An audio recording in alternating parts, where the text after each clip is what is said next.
warahmatullahi wabarakatuh.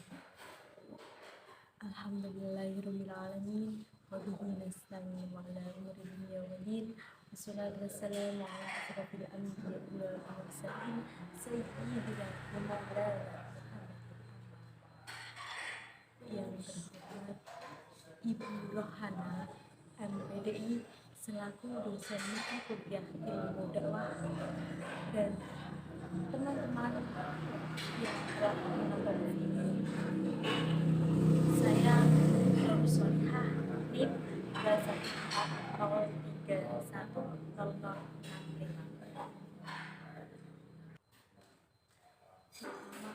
Dan yang paling utama, marilah kita panjatkan puji syukur kehadirat Allah SWT yang telah memberikan kita nikmat, hidayah, serta inayahnya sehingga saya dapat membuat video ini dengan tujuan menempuh tugas ujian akhir semester mata kuliah ilmu dakwah.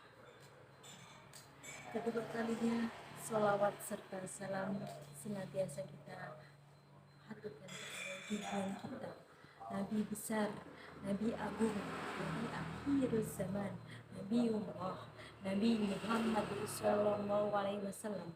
Biqaulina Allahumma sholli ala sayyidina Muhammad. Semoga kita semua diakui sebagai umatnya dan kelak mendapatkan syafaat dari Allah.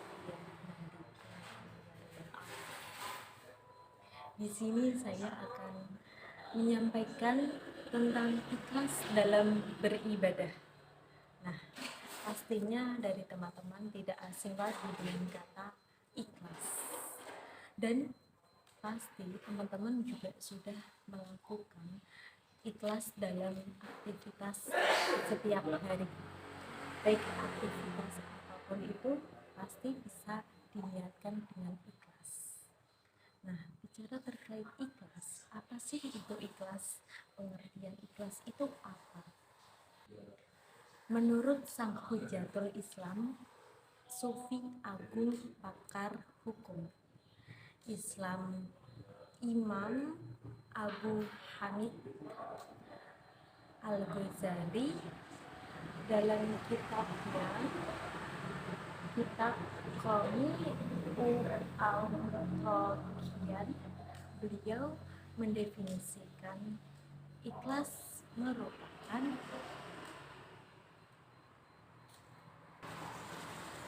hal yang ada dalam tujuan amal murni untuk mendapatkan atau untuk mendekatkan diri kepada Allah Subhanahu wa Ta'ala. Tadi mendapatkan ridhonya dari Allah Subhanahu wa Ta'ala. Dengan pengertian tersebut senada dengan Imam Hamid Al-Ghazali, Syekh Abul Qasim Abdul Karim Hawazin Al-Qushairi An-Nasyai Buri dalam kitabnya yang terkenal dalam ilmu tasawuf, Risalah Qushairiyah, mendefinisikan ikhlas merupakan penunggangan al-haq dalam mengarahkan semua orientasi ketaatan untuk mendekatkan diri hanya kepada Allah Subhanahu wa Ta'ala. Nah, bicara terkait pengertian ikhlas tersendiri, pastinya menurut para ulama itu beda-beda, atau menurut perspektif orang-orang pastinya beda. Pada intinya bisa disimpulkan bahwasanya pengertian dari ikhlas adalah suatu niat yang tulus dan murni dalam mengerjakan segala sesuatu apapun itu dengan tujuan untuk mendapatkan ridho dari Allah Subhanahu wa Ta'ala, atau bisa dikatakan melakukan sesuatu hanya karena semata Allah Subhanahu wa Ta'ala. Lalu setelah bicara terkait pengertian ikhlas, ada beda. Jadi Perlu diketahui oleh teman-teman bahwasanya yang namanya ibadah itu tidak hanya sholat saja. Kita bekerja itu juga ibadah.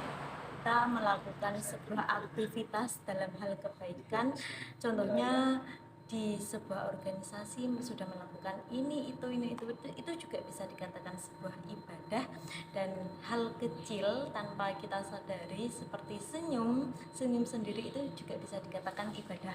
Maka ada yang bilang atau ada kalimat senyum adalah ibadah. Berarti orang gila masuk surga. Kemudian ikhlas dalam beribadah. Masih contoh dari ikhlas dalam beribadah. Sebenarnya tanpa kita sadari sudah banyak contohnya. Kita melakukan segala aktivitas di setiap hari itu juga kalau diniatkan ikhlas itu kita sudah melakukan keikhlasan. Ada beberapa contoh. Pertama, kita sebagai mahasiswa misalnya mengikuti beberapa organisasi.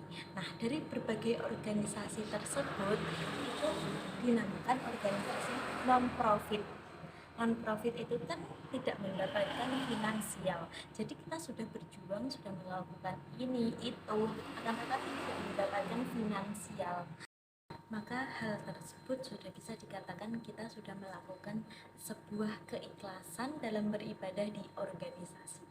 Kemudian ada contoh lagi, misalnya kita memberikan makanan kepada teman kita. Nah, tujuan awal kita ngasih makanan kepada teman kita ini diniatkan hanya karena Allah Subhanahu wa taala. Jangan mengharap imbalan dari teman kita yang telah menerima makanan tersebut atau mengharap feedback dari teman tersebut. Intinya segala sesuatu yang kita lakukan hanya karena Allah Subhanahu wa taala itu sudah bisa dikatakan pengertian ikhlas. Kemudian ada contoh lagi terkait sholat. Sholat itu kan sebuah kewajiban bagi umat Islam yang hukumnya wajib kan ada 5 sholat wajib. Tetapi selain yang hukumnya wajib ada sholat sunnah kayak sholat duha, sholat istikharah dan lain-lain.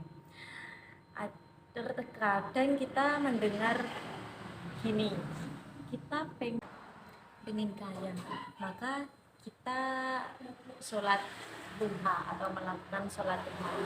Ya benar sih, di dalam doa sholat duha itu terdapat kalimat yang mengartikan bahwasanya sholat duha itu bertujuan untuk memperlancarkan rezeki. Akan tetapi yang belum tepat itu terkait di niatnya. Oke, niat kita itu jangan diniatkan supaya sholat duha agar menjadi orang yang kaya. Itu belum tepat. Tetapi seperti yang sudah saya sampaikan tadi, niat di awal itu hanya semata karena Allah Subhanahu wa taala. Jadi sholatnya itu ya juga karena Allah Subhanahu wa taala. Lagi terkait sholat, biasanya bicara terkait zaman sekarang, remaja kan rata-rata mempunyai ayang ya. Nah, terkadang ayang itu menyuruh kita untuk sholat. Itu sebenarnya baik, boleh-boleh saja. Cuma yang perlu diatur itu di niatnya.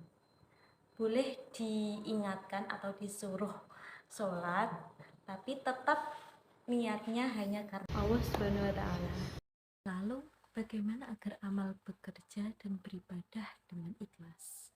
Menurut Syekh At-Toilas As-Sakandari Sang Sofi Agung dalam kitabnya yang fenomenal Al-Hikam memberikan cara terapi agar amal bisa ikhlas dan bermanfaat. Dalam satu makalah hikmahnya, beliau berkata,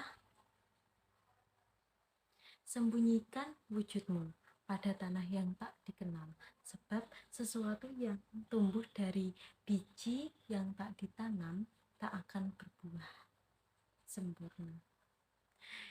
Lalu menurut Kiai Husain Muhammad mengartikan bahwasanya hikmah ini demikian, simpanlah hasratmu akan popularitas, karena hasrat yang demikian itu tak akan membuat dirimu tumbuh dan berkembang dengan sempurna.